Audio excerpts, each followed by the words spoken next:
Hello everyone, welcome to HVS studies. तो दोस्तों, super 50 की जो सीरीज रहेगी उसका 5th पार्ट जो है वो आज हम इस वीडियो में डिस्कस करेंगे। टोटल 50 क्वेश्चंस होंगे जो कि मोस्ट एक्सपेक्टेड रिपीटेड क्वेश्चंस रहेंगे। जितने भी कॉम्पिटिटिव एग्जाम्स होते हैं सबके लिए ये वीडियो मोस्ट इंपॉर्टेंट वीडियो रहेगी। अगर आपने पहले के पार्ट्स मिस कर दिए हैं तो एक सेपरेट प्लेलिस्ट बना दी गई है सुपर 50 के नाम से, आप उसमें जाके बाकी के पहले के पार्ट्स देख सकते हैं।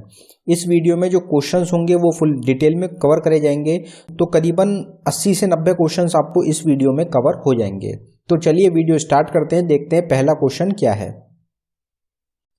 तो हमारा पहला क्वेश्चन है, who is the author of the book the test of my life from cricket to cancer and back.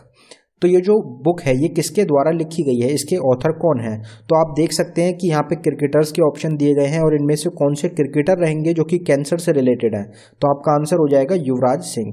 Yuvraj Singh जो है, इनको कैंसर हुआ था तो इन्होंने अपनी ऑटोबायोग्राफी लिखी है जिसका नाम रहेगा the test of my life from cricket to cancer and back. अगर कुछ क्रिकेटर्स की बात करी जाए जिनकी बायोग्राफी एग्जाम में पूछी जाती है तो उनको देख लेते हैं एक बार। सनी डेज, तो सनी डेज जो है ये एक बायोग्राफी है सुनील गावस्कर की जिसको लिखा गया है ML जयसीमा के द्वारा। बीटिंग द फील्ड ब्रेन, ये लिखा गया है ब्रेन लारा के द्वारा। स्ट्रेट फ्रॉम द हार्ट, ये कपिल देव की ऑटोबायोग्राफी रहेगी, इंपॉर्टेंट रहेगी, आपको ध्यान रखनी है। The nice guy who finished first, ये राहुल द्रविड़ की एक बायोग्राफी रहेगी जिसको लिखा गया है D प्रभु देसाई के द्वारा। दी डेफिनेटिव बायोग्राफी, ये सचिन तेंदुलकर की बायोग्राफी रहेगी और इसको लिखा गया है वैभव पुरंदरे के द्वारा। ट्रू कलर्स जो है ये ऑटोबायोग्राफी है एडम गिलक्रिस्ट की। कंट्रोवर्सी योर्स, ये शोएब अख्तर की एक ऑटोबायोग्राफी रहेगी। Playing it my way autobiography है सचिन तेंदुलकर की। दी जर्नी ऑटोबायोग्राफी है स्टीव स्मिथ की। A century is not enough, ये ऑटोबायोग्राफी रहेगी सौरव गांगुली की। नो स्पिन माई ऑटोबायोग्राफी, ये शेन वॉर्नर की ऑटोबायोग्राफी है। 281 एंड बियॉन्ड, ये ऑटोबायोग्राफी है VVS लक्ष्मण की। तो ये सारी ऑटोबायोग्राफी या बायोग्राफी जो है ये एग्जाम में पूछी जाती हैं, इंपॉर्टेंट रहेंगी क्रिकेट से रिलेटेड। आप इनको कहीं पे नोट भी कर सकते हैं या फिर आपको जल्द चैनल पे एक सेपरेट वीडियो मिल जाएगी बुक्स एंड ऑथर्स की क्रिकेटर से रिलेटेड। अगला क्वेश्चन देखते हैं। On the recommendation of which committee new education policy 2020 has been approved.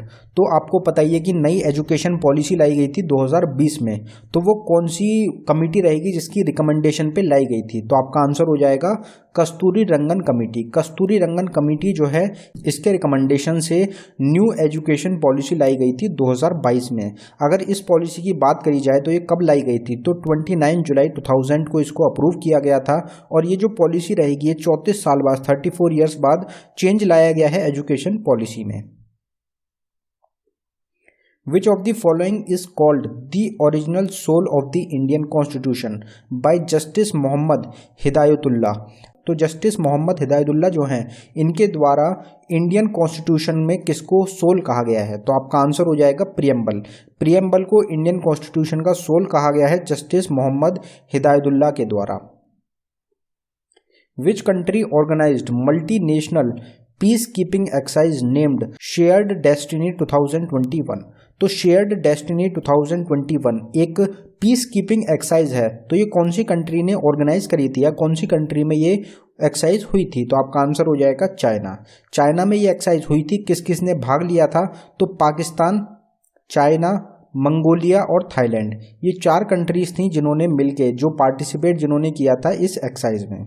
अगर आपको मिलिट्री एक्सरसाइजेस से रिलेटेड सेपरेट वीडियो चाहिए तो वो आपको चैनल पे मिल जाएगी, आप उसको देख सकते हैं। उसमें जितनी भी मिलिट्री एक्सरसाइजेस होती हैं वो सब डिस्कस करी गई हैं।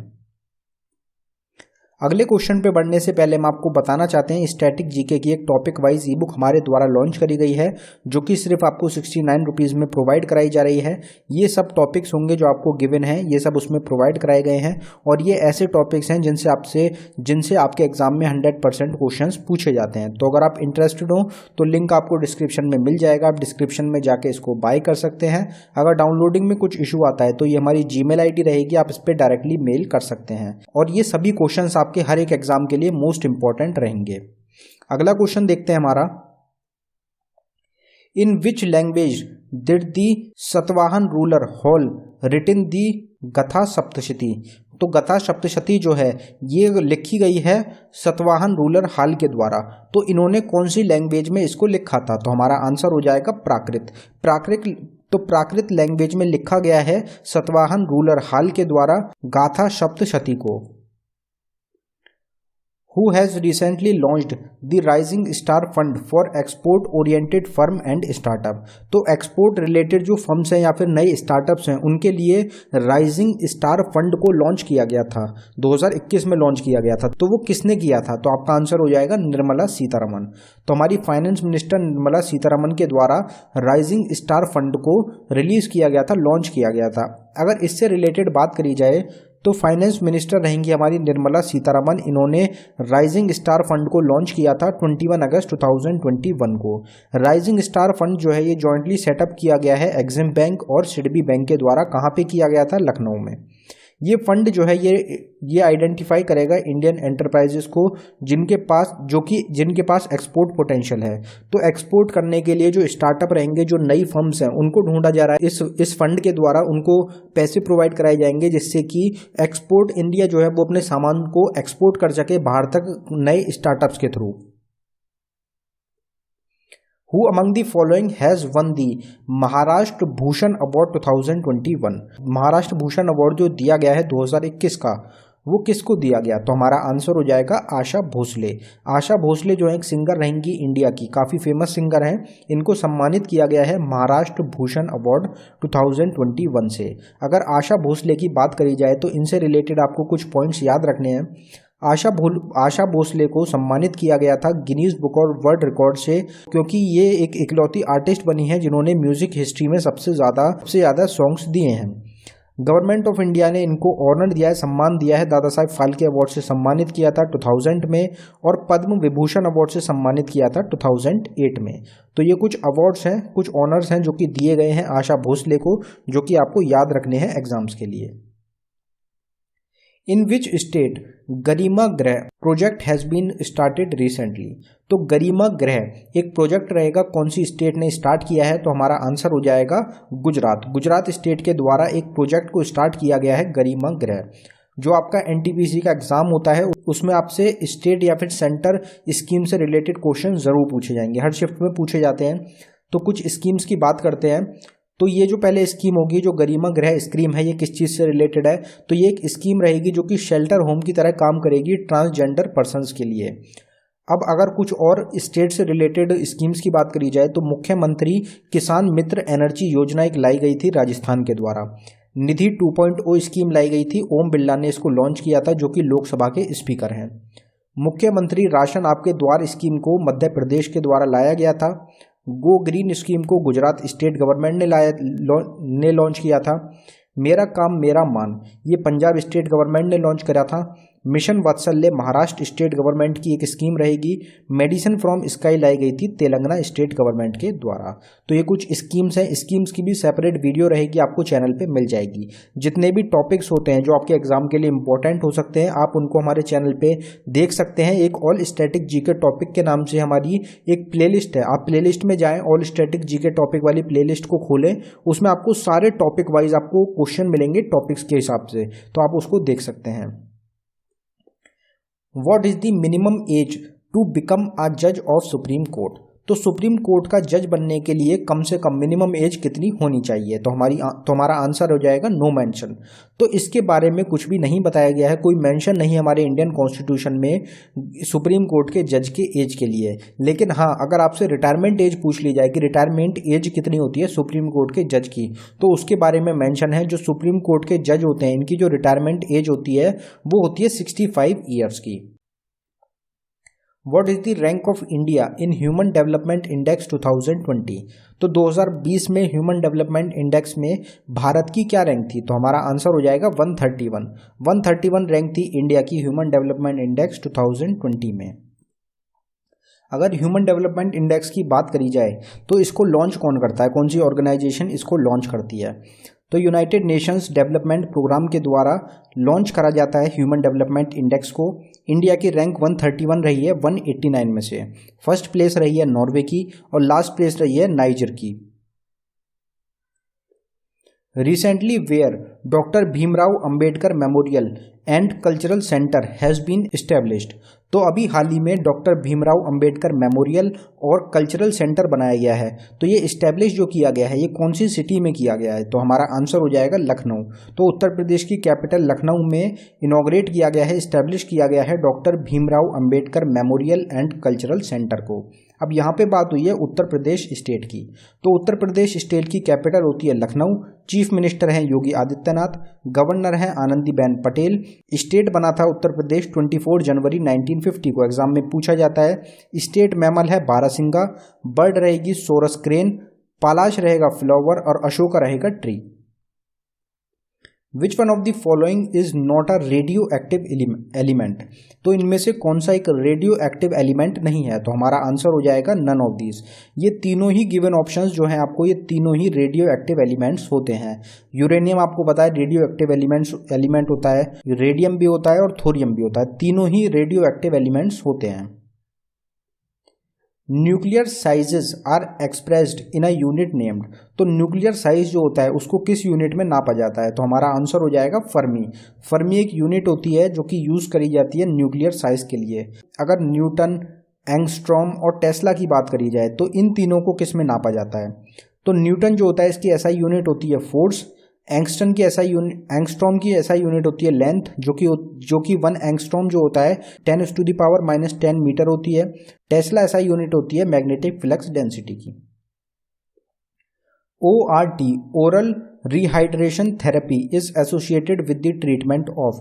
तो ओरल डिहाइड्रेशन थेरेपी जो होती है ये किस चीज़ के ट्रीटमेंट से रिलेटेड होती है? तो हमारा आंसर हो जाएगा डायरिया। डायरिया जो होता है उसके ट्रीटमेंट के लिए एक थेरेपी होती है जिसका नाम रहेगा oral rehydration therapy. Which of the following is the highest peak of Kumaon Himalaya? Kumaon Himalaya जो है उनका हाईएस्ट पीक क्या है? तो हमारा आंसर हो जाएगा Nanda Devi mountain. Nanda Devi mountain highest peak है कुमाऊं हिमालय की। Which one of the following article of the Indian constitution empowers the president of India to issue ordinance?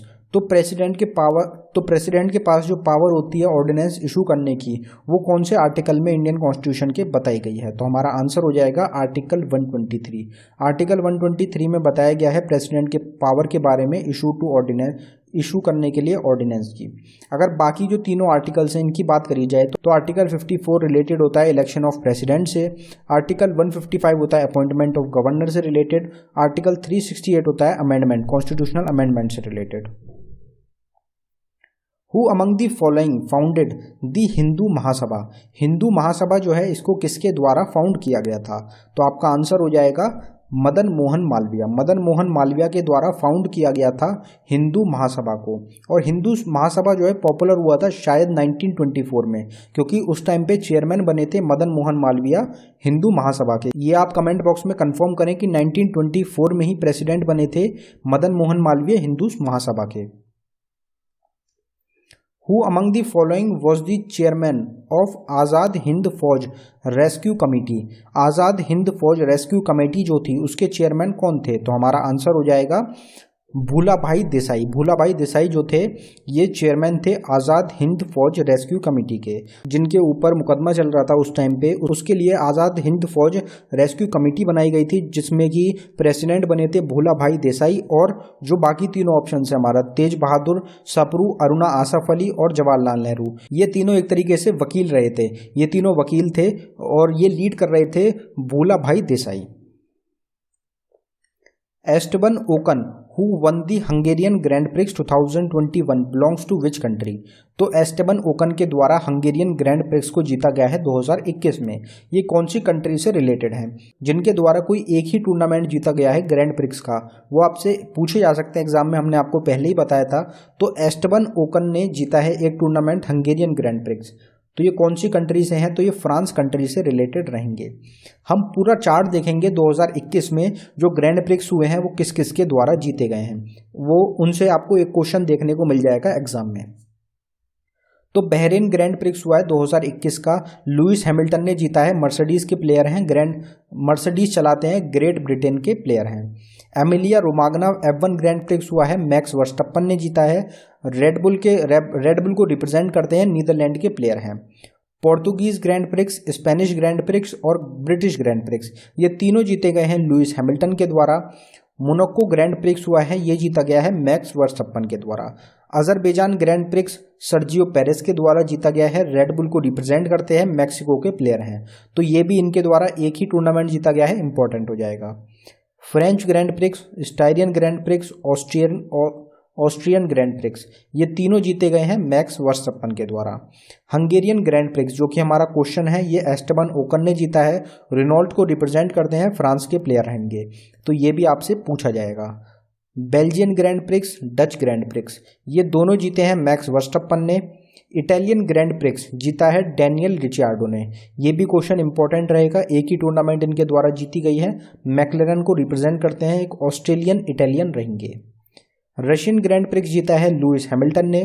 Turkish Grand Prix जीता है वोल्टेरी बोटास, ये भी इंपॉर्टेंट रहेगा, टर्किश ग्रैंड प्रिक्स। मर्सिडीज को represent करते हैं, फिनलैंड के प्लेयर रहेंगे। यूएस ग्रैंड प्रिक्स और मैक्सिको ग्रैंड प्रिक्स, ये दोनों जीते हैं मैक्स वर्स्टप्पन ने। Sao Paulo Grand Prix, Qatar Grand Prix और सऊदी अरेबियन ग्रैंड प्रिक्स, ये तीनों जीते गए हैं लुइस हैमिल्टन के द्वारा। अबू धाबी ग्रैंड प्रिक्स जीता गया है मैक्स वर्स्टप्पन के द्वारा, और अबू धाबी जो था ये 2021 का लास्ट ग्रैंड प्रिक्स था। ये सभी टोटल ग्रैंड प्रिक्स हुए हैं 2021 में, सारे ग्रैंड प्रिक्स हमने कवर कर लिए। अगला क्वेश्चन देखते हैं, which Mughal emperor is called the Zinda Pir, तो कौन सा मुगल एम्परर है जिसको जिंदा पीर बोला जाता था, तो हमारा आंसर हो जाएगा औरंगजेब। तो औरंगजेब को जिंदा पीर के नाम से भी जाना जाता था। औरंगजेब से रिलेटेड क्यों जाना जाता था, तो औरंगजेब जो था ये रूल करता था इस्लामिक लॉ के मुताबिक, तो सुन्नी पीपल जो थे उन्होंने टाइटल दिया था जिंदा पीर औरंगजेब को। औरंगजेब जो है पॉलिटिकली मोटिवेटेड था और इसने कुछ फंडामेंटल पॉलिसीज लाए थे हिंदूज के खिलाफ, जिसमें कि कुछ मेजर पॉलिसीज रहेंगी, इम्पोज करना जिजिया टैक्स को, पिलग्रिमेज टैक्स लेना हिंदूज से, हिंदूज के फेस्टिवल और सेलिब्रेशंस को बैन कर देना, कुछ टेम्पल्स थे हिंदूज के जिनको डिमोलिश कर दिया गया था, और जो सती प्रैक्टिस होती थी उसको बैन कर देना। ये कुछ कदम उठाए गए थे औरंगजेब के द्वारा हिंदूज के खिलाफ, जिसकी वजह से सुन्नी पीपल ने जिंदा पीर का टाइटल दिया था औरंगजेब को।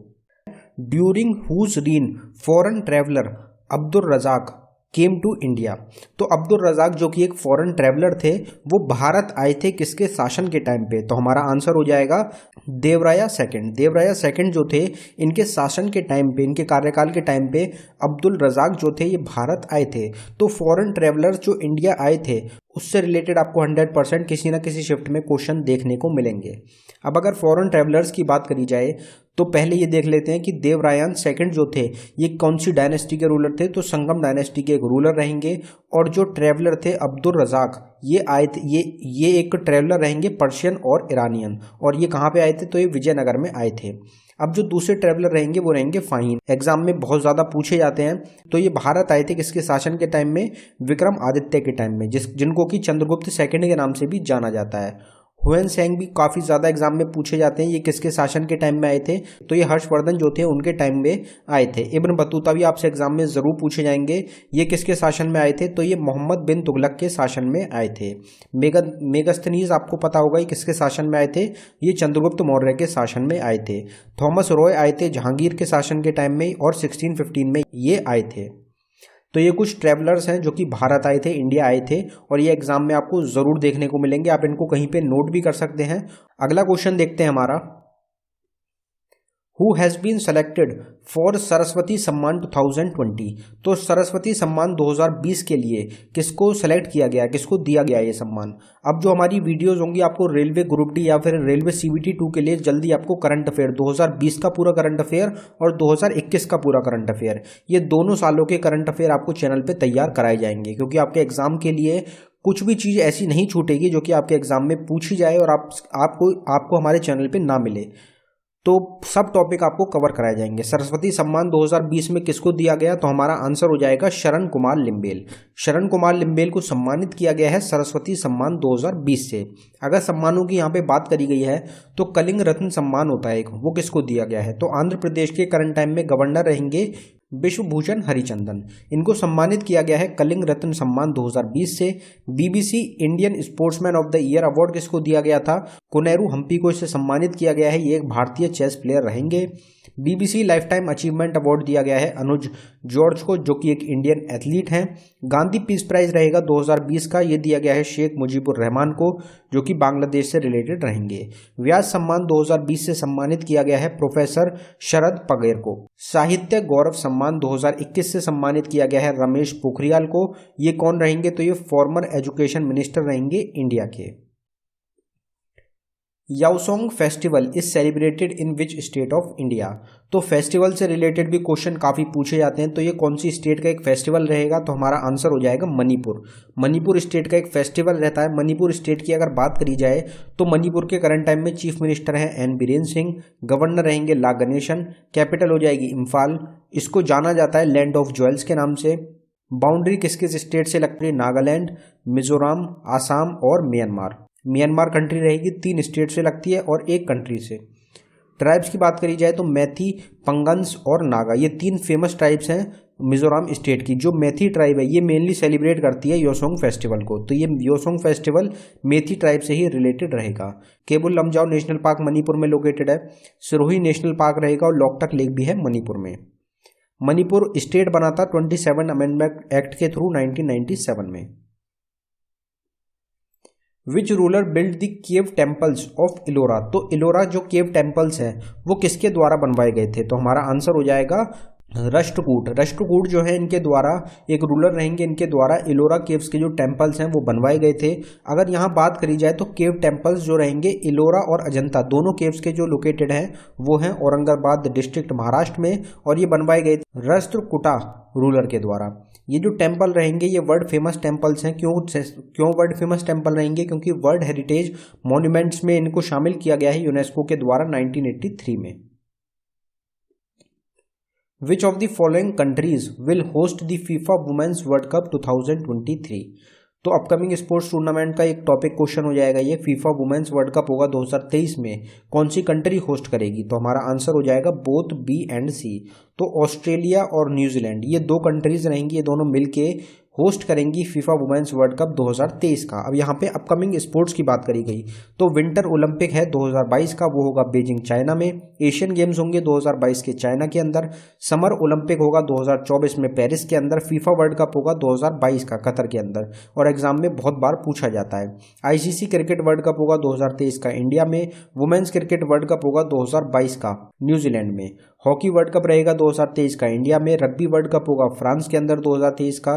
खेलो इंडिया यूथ गेम्स 2021 के होंगे हरियाणा में। 2021 में नहीं हो पाए कोरोना वायरस की वजह से, तो ये 2022 के लिए पोस्टपोन हो चुके हैं। Where is the headquarter of national institute of homoeopathy located? तो नेशनल इंस्टीट्यूट से रिलेटेड क्वेश्चन आ गया यहाँ पे कि नेशनल इंस्टीट्यूट ऑफ होम्योपैथी कहाँ पे लोकेटेड है? तो हमारा आंसर हो जाएगा कोलकाता। कोलकाता जो कि कैपिटल है वेस्ट बंगाल की, वहाँ पे हेडक्वार्टर रहेगा नेशनल इंस्टीट्यूट ऑफ होम्योपैथी का। अब अगर कुछ नेशनल इंस्टीट्यूट्स की बात कर ली जाए जो एग्जाम्स के लिए इंपॉर्टेंट रह सकते हैं, तो सेंट्रल लेदर रिसर्च इंस्टीट्यूट कहाँ पे लोकेटेड है? चेन्नई में। National institute of mental health and neuro sciences कहाँ पे है? बेंगलोर में। Indian institute of soil science कहाँ पे है? भोपाल में। इंडियन इंस्टीट्यूट ऑफ पेट्रोलियम है देहरादून में। Indian institute of animal welfare है फरीदाबाद में। इंस्टीट्यूट ऑफ फूड सिक्योरिटीज है गुरुग्राम में। इंपॉर्टेंट रहेगा एग्जाम के लिए। नेशनल इंस्टीट्यूट है रूरल डेवलपमेंट का हैदराबाद में, ये भी एग्जाम के लिए इंपॉर्टेंट रहेगा। शुगर इंस्टीट्यूट है कानपुर में। डेयरी इंस्टीट्यूट है करनाल हरियाणा में। जो पिछला आपका एग्जाम हुआ था CBT 1 का, उसमें ये क्वेश्चन पूछा गया था। नेशनल डिफेंस एकेडमी जिसको कि NDA भी बोला जाता है रहेगा पुणे में। Where is Shaheed Ashfaq Ulla Khan zoological park located? तो शहीद अशफाक उल्ला जूलॉजिकल पार्क जो है ये कहाँ पे लोकेटेड है? तो हमारा आंसर हो जाएगा गोरखपुर। ये आपको पता ही है उत्तर प्रदेश में, लेकिन उत्तर प्रदेश में भी सिटी रहेगी गोरखपुर, जहाँ पे लोकेटेड है शहीद अशफाक उल्ला खान जूलॉजिकल पार्क। तो ये उत्तर प्रदेश स्टेट की यहाँ पे बात रहेगी। तो उत्तर प्रदेश के करंट टाइम में चीफ मिनिस्टर हैं योगी आदित्यनाथ। उत्तर प्रदेश के गवर्नर हैं आनंदीबेन पटेल। कैपिटल हो जाएगी लखनऊ। दुधवा नेशनल पार्क रहेगा। नेशनल चंबल सेंचुरी रहेगी। पिलीभट टाइगर रिजर्व है। Nawabganj bird sanctuary, Chandraprabha wild life sanctuary, ये सब लोकेटेड है उत्तर प्रदेश स्टेट में। गोविंद बल्लभ पंत सागर प्रोजेक्ट है जो कि सोनभद्र में चल रहा है, तो ये भी एक इंपॉर्टेंट रहता है, आपसे एग्जाम में पूछ लिया जाता है। बनारस हिंदू यूनिवर्सिटी रहेगी जो कि बनारस वाराणसी में लोकेटेड है। Central drug research institute Lucknow में इसका हेडक्वार्टर है। अलीगढ़ मुस्लिम यूनिवर्सिटी अलीगढ़ में प्रेजेंट है। फतेहपुर सीकरी आपसे एग्जाम में पूछा जाता है, स्टेट पूछी जाती है तो उत्तर प्रदेश हो जाएगी। ताजमहल कहाँ पे? आगरा में रहेगा, आगरा उत्तर प्रदेश में ताजमहल लोकेटेड है। Where is the world when is the world tuberculosis TB disease day observe? तो वर्ल्ड टीबी डे कब ऑब्जर्व किया जाता है? तो हमारा आंसर हो जाएगा 24 मार्च को। हर साल 24 मार्च को वर्ल्ड ट्यूबरक्लोसिस डे के रूप में ऑब्जर्व किया जाता है। अब आपको ये पता होगा, अभी हमने हाल ही में 136 डेज के ऊपर एक वीडियो बनाई है जिसमें कि सारे इंपॉर्टेंट डेज डिस्कस किए गए हैं, तो आप उसको देख सकते हैं। जितने भी टॉपिक्स होते हैं हर एक टॉपिक की आपको सेपरेट वीडियो चैनल पे मिल जाएगी। अब टीबी डिसीज डे से अगर कुछ रिलेटेड बात करी जाए तो 24 मार्च 1882 को जर्मन फिजिशियन और माइक्रोबायोलॉजिस्ट रहेंगे रॉबर्ट कोच, जिनके द्वारा डिस्कवर करी गई थी खोज करी गई थी बैक्टीरियम की। टीबी का जो बैक्टीरियम होता है जिसका नाम रहेगा माइकोबैक्टीरियम ट्यूबरक्लोसिस। आपसे ये भी एग्जाम में पूछा जाता है कि बैक्टीरियम क्या होता है, नाम पूछा जाता है, तो आपका आंसर हो जाएगा माइकोबैक्टीरियम। तो ये जो होता है इसकी खोज करी गई थी रॉबर्ट कोच के द्वारा। इसी कारण की वजह से इस दिन को सेलिब्रेट किया जाता है टीबी डे के रूप में। अगर वर्ल्ड टीबी डे 2021 की आपसे थीम पूछ ली जाए तो क्लॉक इज टिकिंग, ये काफ़ी एक इंपॉर्टेंट थीम रहेगी, आपसे एग्जाम में पूछी जा सकती है। Kunwar Singh was a leader of the revolt of 1857 in which among the following modern state? तो रिवॉल्ट ऑफ 1857 से काफ़ी क्वेश्चन बनते हैं। तो कुंवर सिंह जो है उन्होंने लीड करा था कौन सी जगह को 1857 के रिवॉल्ट में? तो हमारा आंसर हो जाएगा बिहार स्टेट से लीड करा था कुंवर सिंह ने। अब और भी बाकी काफ़ी सारे लोग होते हैं, काफ़ी सारे लीडर्स रहेंगे जिन्होंने लीड करा था, तो उनको देख लेते हैं जो कि आपसे एग्जाम में पूछे जाते हैं। वैसे तो काफ़ी सारे लीडर्स हैं लेकिन जो एग्जाम में पूछे जाते हैं उनको देखते हैं। तो दिल्ली से लीड करा था बहादुर शाह सेकंड ने, लखनऊ से करा था बेगम हजरत महल ने, कानपुर से करा था नाना साहिब ने, झांसी और ग्वालियर से करा था लक्ष्मीबाई और तात्या टोपे ने, बरेली से करा गया था खान बहादुर खान के द्वारा, इलाहाबाद और बनारस से किया गया था मौलवी लियाकत अली के द्वारा, बिहार से करा गया था कुंवर सिंह। और ये ऐसा नहीं है कि इनमें से कोई इंपॉर्टेंट हो, ये सभी के सभी जितने भी रहेंगे ये सभी मोस्ट इंपॉर्टेंट है और आपको ये एग्जाम में जरूर देखने को मिलेंगे। आप इनको नोट कर लें कहीं पे, 100% एग्जाम में आएंगे। Which of the following is a land locked country? इनमें से कौन सी एक लैंड लॉक्ड कंट्री है? जो आपका 2017 में एनटीपीसी का एग्जाम हुआ था उसमें ये क्वेश्चन पूछा गया था, हमने वहीं से CBT 2 से इस क्वेश्चन को लिया है। तो लैंड लॉक कंट्री कौन सी है इनमें से? तो हमारा आंसर हो जाएगा हंगरी जो है एक लैंड लॉक कंट्री रहेगी। बाकी तीनों जो कंट्रीज हैं ये लैंड लॉक कंट्रीज नहीं है। Which of the following atmospheric pollutant is the main cause of acid rain? तो एसिड रेन का जो मेन कॉज होता है जिसकी वजह से एसिड रेन होती है वो क्या होता है, कौन सा एटमॉस्फेरिक पॉल्यूटेंट है? तो हमारा आंसर हो जाएगा सल्फर डाइऑक्साइड। सल्फर डाइऑक्साइड का मेन रोल होता है एसिड रेन में, 60 से 70% जो रोल होता है वो SO2 का होता है, सल्फर डाइऑक्साइड का। अगर इसकी प्रेजेंस की बात करी जाए कि कितना कितना रोल होता है एसिड रेन में, तो एसिड रेन में कौन कौन से एसिड जो होते हैं जो कि मेन रोल प्रेजेंट करते हैं, तो सल्फ्यूरिक एसिड होता है H2SO4, वो 60 से 70% रोल होता है उसका एसिड रेन में। नाइट्रिक एसिड होता है HNO3। आपसे ये नेम भी पूछे जाते हैं कि इसका केमिकल फॉर्मूला क्या है या फिर इसका केमिकल नेम क्या होता है, तो उसकी भी आपको सेपरेट वीडियो चैनल पे मिल जाएगी। 30 से 40% रोल रहेगा। हाइड्रोक्लोरिक एसिड होता है जो कि HCl हम बोलते हैं, उसका भी रोल होता है एसिड रेन में, पर काफ़ी कम होता है क्योंकि HCl जो होता है काफ़ी हार्ड एक एसिड होता है। विच one of the following is not correctly matched? इनमें से कौन सा ऑप्शन है जो कि गलत है? तो हमारा आंसर हो जाएगा दचिगम नेशनल पार्क आंध्र प्रदेश में नहीं है। बाकी तीनों ठीक हैं। दुधवा नेशनल पार्क उत्तर प्रदेश में है, चंद्रप्रभा वाइल्ड लाइफ सेंचुरी दोनों ही हमने पीछे डिस्कस करे हैं उत्तर प्रदेश में। सिमलीपल नेशनल पार्क आपको पता है उड़ीसा स्टेट में है। दचिगम नेशनल पार्क नहीं है आंध्र प्रदेश में, ये जम्मू कश्मीर में है। अब यहाँ पे 4 स्टेट्स की बात हुई है, उत्तर प्रदेश की, उड़ीसा की, आंध्र प्रदेश की और जम्मू कश्मीर की। तो इनके कुछ नेशनल पार्क्स हो गए, कुछ वाइल्ड लाइफ सेंचुरीज हो गई जो कि एग्जाम्स में अक्सर पूछी जाती हैं, उनको एक बार देखते हैं। तो उत्तर प्रदेश से हो गया दुधवा नेशनल पार्क और Chandraprabha wild life sanctuary. Orissa की अगर बात करी जाए तो Bhitarkanika national park, Similipal national park, Nandankanan national जू, चिल्का लेक सेंचुरी, ये चारों लोकेटेड है उड़ीसा में। जम्मू कश्मीर में दचिगम नेशनल पार्क रहेगा, सलीम अली नेशनल पार्क रहेगा, किश्तवाड़ नेशनल पार्क। अब सलीम अली नेशनल पार्क अलग रहता है और सलीम अली बर्ड सेंचुरी अलग रहती है। यहाँ पे तो सलीम अली नेशनल पार्क आ गया। अगर आपको पता है, हमने पीछे ही डिस्कस करा था कि सलीम अली बर्ड सेंचुरी कहाँ पे लोकेटेड है, तो अगर आपको ध्यान है तो आप कमेंट बॉक्स में टाइप करके बताएं कि कौन सी स्टेट में लोकेटेड है सलीम अली बर्ड सेंचुरी। तो टूरिस्ट के लिए काफ़ी फेमस जगह रहती है, इतना हम आपको बता सकते हैं। आप कमेंट बॉक्स में टाइप करके बताएं कौन सी स्टेट रहेगी। आंध्र प्रदेश में क्या है, तो कसु ब्रह्मानंद रेड्डी नेशनल पार्क रहेगा आंध्र प्रदेश में। इंदिरा गांधी जूलॉजिकल पार्क भी लोकेटेड है आंध्र प्रदेश स्टेट में ही। By whom the attorney general of India is appointed. तो अटॉर्नी जनरल जो है इंडिया के, उनको अपॉइंट किया जाता है किसके द्वारा, तो हमारा आंसर हो जाएगा प्रेसिडेंट ऑफ इंडिया। तो भारत के जो प्रेसिडेंट हैं उनके द्वारा अटॉर्नी जनरल ऑफ इंडिया को अपॉइंट किया जाता है।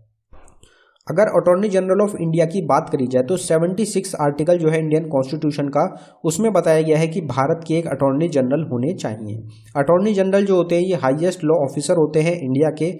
करंट टाइम में अटॉर्नी जनरल कौन है, तो के वेणुगोपाल रहेंगे। पहले अटॉर्नी जनरल कौन थे, तो एमसी सेटलवर्ट रहेंगे। Mount Merapi volcano is in which country. तो माउंट मेरपी वॉल्केनो जो है ये कौन सी कंट्री में है, तो हमारा आंसर हो जाएगा इंडोनेशिया। इंडोनेशिया जो कंट्री है उसमें लोकेटेड है माउंट मेरपी वॉल्केनो। इंडोनेशिया की जो कैपिटल थी जकार्ता, वो डूबने की कगार पे आ चुकी है, वो डूबती जा रही है पानी के अंदर। तो इन्होंने हाल ही में अपनी जो कैपिटल है उसको बदल दिया है। तो इन्होंने अपनी एक नई कैपिटल चुनी है, उसको हमने अभी पीछे कल ही अपनी करंट अफेयर की वीडियो में डिस्कस किया था।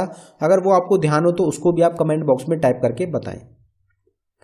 विच कंट्रीज स्टूडेंट गॉट मुक्ति Jodha scholarship from Indian government. कौन सी कंट्री के स्टूडेंट्स हैं जिनको की मुक्ति जोधा स्कॉलरशिप दी गई है इंडियन गवर्नमेंट के द्वारा, तो हमारा आंसर हो जाएगा बांग्लादेश। बांग्लादेश जो कंट्री रहेगी उनको दी गई है मुक्ति जोधा स्कॉलरशिप। अगर इस स्कॉलरशिप की बात करी जाए तो इंडियन गवर्नमेंट ने जो वहाँ के स्टूडेंट्स हैं उनको मुक्ति जोधा स्कॉलरशिप दी है, जिसके द्वारा जो उनकी पढ़ाई लिखाई है उससे रिलेटेड एक स्कॉलरशिप रहेगी, कुछ पैसे होंगे जो कि उनको प्रोवाइड कराए जाएंगे। यहाँ पे बात हुई है बांग्लादेश की, तो बांग्लादेश की कैपिटल है ढाका, बांग्लादेश की करेंसी है टाका, शेख हसीना प्राइम मिनिस्टर हैं, अब्दुल हमीद रहेंगे प्रेसिडेंट। इंडिया जो है सबसे लंबी बॉर्डर अपना शेयर करता है बांग्लादेश के साथ। इंडिया की जो स्टेट जो शेयर करती है बांग्लादेश के साथ अपनी बाउंड्री, वो रहेंगी आसाम, वेस्ट बंगाल, मिजोरम, मेघालय, त्रिपुरा। तो ये 5 स्टेट्स हैं जिनके साथ बाउंड्री शेयर होती है बांग्लादेश के साथ इंडिया की। 16 दिसंबर को इंडिया के द्वारा इंडिपेंडेंट किया गया था बांग्लादेश को पाकिस्तान से इंडिया ने 1972 के युद्ध के द्वारा 16 दिसंबर को अलग कर दिया था। बांग्लादेश एक अलग कंट्री बना दी गई थी। India's biggest floating solar power plant to come up in which state. तो इंडिया का सबसे बड़ा जो फ्लोटिंग सोलर पावर प्लांट लाया गया है, लॉन्च किया गया है, वो कौन सी स्टेट में रहेगा, तो हमारा आंसर हो जाएगा तेलंगाना। तेलंगाना स्टेट में इंडिया का सबसे बड़ा फ्लोटिंग सोलर पावर प्लांट रहेगा। Which one of the following was the war that marked the beginning of British dominance in India? तो ब्रिटिश की जो डोमिनेंस है, ब्रिटिश की जो पावर थी, जो उनकी एक पहुंच स्टार्ट करी गई थी इंडिया में, तो वो कौन सा युद्ध रहेगा जिसके द्वारा उनकी जो पावर थी वो बढ़ गई थी उस युद्ध के बाद, तो हमारा आंसर हो जाएगा बैटल ऑफ प्लासी। तो बैटल ऑफ प्लासी से जो ब्रिटिशर्स थे उनका जो शासन था वो स्टार्ट हो गया था, उनकी पावर काफ़ी बढ़ गई थी। तो बैटल ऑफ प्लासी जो रहेगा ये इससे रिलेटेड रहेगा। यहाँ पे 3 बैटल्स की बात करी गई है, बैटल ऑफ प्लासी की, बैटल ऑफ बक्सर की और थर्ड बैटल ऑफ मैसूर की। अगर इन तीनों बैटल्स की बात करी जाए तो इनके ईयर और किस किस के बीच में लड़ी गई थी ये आप ध्यान रख सकते हैं। बैटल ऑफ प्लासी लड़ी गई थी 1757 में नवाब ऑफ बंगाल और ब्रिटिशर्स के द्वारा। बैटल ऑफ बक्सर को लड़ा गया था 1764 में नवाब ऑफ अवध, मुगल एम्पायर, मीर कासिम और ब्रिटिशर्स के बीच में। और ये जो बैटल रहेगी ये भी ब्रिटिशर्स को बनाने के लिए, उनकी नींव के लिए काफ़ी इंपॉर्टेंट एक लड़ाई थी, क्योंकि इसमें ब्रिटिशर्स ने अकेले अपने दम पे नवाब ऑफ अवध, मुगल एम्पायर को और मीर कासिम तीनों को हरा दिया था। थर्ड एंग्लो मैसूर वॉर हुआ था जो कि लड़ा गया था 1790 से 92 के बीच में, जिसमें टीपू सुल्तान को ब्रिटिशर्स के द्वारा हरा दिया गया था। और ये आपसे पूछा जाता है एग्जाम में कि टीपू सुल्तान कौन से वॉर में हारे थे, तो वो थर्ड एंग्लो मैसूर वॉर रहता है। उनकी डेथ हुई थी फोर्थ एंग्लो मैसूर वॉर में। ब्रिटिशर्स का फाउंडर आपसे पूछा जाता है कि ब्रिटिश एम्पायर के फाउंडर कौन है, तो वो रहेंगे Lord Robert Clive. Lord Robert Clive जो हैं ये जो 1757 में बैटल ऑफ प्लासी का युद्ध हुआ था, इसमें ब्रिटिशर्स को लीड करा था लॉर्ड रॉबर्ट क्लिव ने, इसीलिए इनको फाउंडर कहा जाता है ब्रिटिश एम्पायर का इंडिया में। After India got independence which Congress leader said that Congress should be abolished. तो कांग्रेस जो एक पार्टी रहेगी जो कि अभी भी आप जानते हैं इंडियन नेशनल कांग्रेस के नाम से, उसको अबॉलिश, उसको खत्म करने के लिए उसको खत्म करने के लिए किस कांग्रेस के लीडर ने कहा था? तो हमारा आंसर हो जाएगा महात्मा गांधी। इंडिपेंडेंस जब हुआ था इंडिया का, इंडिया इंडिपेंडेंट हो गया था, उसके बाद महात्मा गांधी के द्वारा कहा गया था कि कांग्रेस को खत्म कर देना चाहिए। और कांग्रेस जो होगा इसकी इस्टेब्लिशमेंट हुई थी 1885 में A.O. ह्यूम के द्वारा। उमेश चंद्र बनर्जी इसके पहले प्रेसिडेंट रहे थे। महात्मा गांधी भी इसके प्रेसिडेंट रह चुके हैं 1924 में, जो कि आपसे एग्जाम में जरूर पूछे जाते हैं। Which movement started by Mahatma Gandhi is called first civil disobedience movement. तो फर्स्ट जो पहला सिविल डिसओबीडियंस मूवमेंट था महात्मा गांधी के द्वारा, वो कब किया गया था? तो 1917 रहेगा, क्योंकि 1915 में तो महात्मा गांधी साउथ अफ्रीका से भारत वापस आए थे। तो 1917 में कौन सा हुआ था? चंपारण सत्याग्रह हुआ था। तो चंपारण मूवमेंट ही रहेगा पहला civil disobedience movement Mahatma Gandhi का। Where was the final of the Syed Mushtaq Ali trophy 2020-21 held? तो सैयद मुश्ताक अली ट्रॉफी जो हुई है 2021 की, उसका फाइनल कहाँ पे हुआ था? तो हमारा आंसर हो जाएगा अहमदाबाद में फाइनल हुआ था सैयद मुश्ताक अली ट्रॉफी का। इंपॉर्टेंट ट्रॉफी रहती है, किसके द्वारा जीती गई थी वो हम डिटेल्स देख लेते हैं पहले एक बार। ये जो हुआ है सरदार वल्लभ भाई पटेल स्टेडियम है अहमदाबाद में, जिसका नाम बदलकर कर दिया गया है नरेंद्र मोदी स्टेडियम 24 फरवरी 2021 को। ये इंडिया का सबसे बड़ा स्टेडियम रहेगा पूरी दुनिया का, जिसकी सीटिंग कैपेसिटी है 1.32 लाख। तो इंडिया का ही नहीं बल्कि पूरी दुनिया का सबसे बड़ा क्रिकेट स्टेडियम है ये स्टैब्लिश हुआ था, इसका काम स्टार्ट हुआ था 1982 में। मेलबर्न क्रिकेट स्टेडियम है ऑस्ट्रेलिया में, जो कि दुनिया का दूसरे नंबर का सबसे बड़ा क्रिकेट स्टेडियम है। सैयद मुश्ताक अली ट्रॉफी हुई है 2021 की, जीती गई है तमिलनाडु के द्वारा। इन्होंने हरा दिया था बड़ौदा को, फाइनल में तमिलनाडु जीती थी बड़ौदा को हरा के। तो दोस्तों ये था हमारी वीडियो का आखिरी क्वेश्चन। अगर आपको वीडियो पसंद आई हो वीडियो को लाइक करें। अगर आपने अभी तक चैनल को सब्सक्राइब नहीं किया है तो आप चैनल को ज़रूर सब्सक्राइब कर लें। इस चैनल पे आपको सारी इंपॉर्टेंट जितने भी टॉपिक्स हो सकते हैं उन पे वीडियोस मिलेंगी। आपके रेलवे CBT 2 एग्जाम के लिए, रेलवे NTPC एग्जाम के, रेलवे CBT 2 एग्जाम के लिए, रेलवे ग्रुप D एग्जाम के लिए, SSC CGL CHSL जितने भी वनडे एग्जाम्स होते हैं सबके लिए बिल्कुल डिटेल तैयारी कराई जाएगी आपको इस चैनल पर। तो आप इसको सब्सक्राइब कर सकते हैं, बेल आइकन को ज़रूर दबाएं नोटिफिकेशन के लिए। और साथ ही साथ हमारी ई बुक्स रहेंगी जो कि आपको हेल्प करेंगी, बूस्ट करेंगी आपकी पढ़ाई को, तो आप उनको बाय कर सकते हैं। 2000 क्वेश्चंस की ई बुक है 99 रुपीज़ में। 69 रुपीज़ में स्टैटिक GK की ई बुक रहेगी जनवरी से जून करंट अफेयर 2021 का 29 रुपीज़ में, और 59 रुपीज़ में जुलाई से लेकर दिसंबर करंट अफेयर रहेगा। आप चारों ई बुक्स को बाय कर सकते हैं, लिंक आपको डिस्क्रिप्शन में प्रोवाइड करा दिया गया है, वो भी आपके एग्जाम्स के लिए काफ़ी इंपॉर्टेंट रहेंगे। धन्यवाद दोस्तों।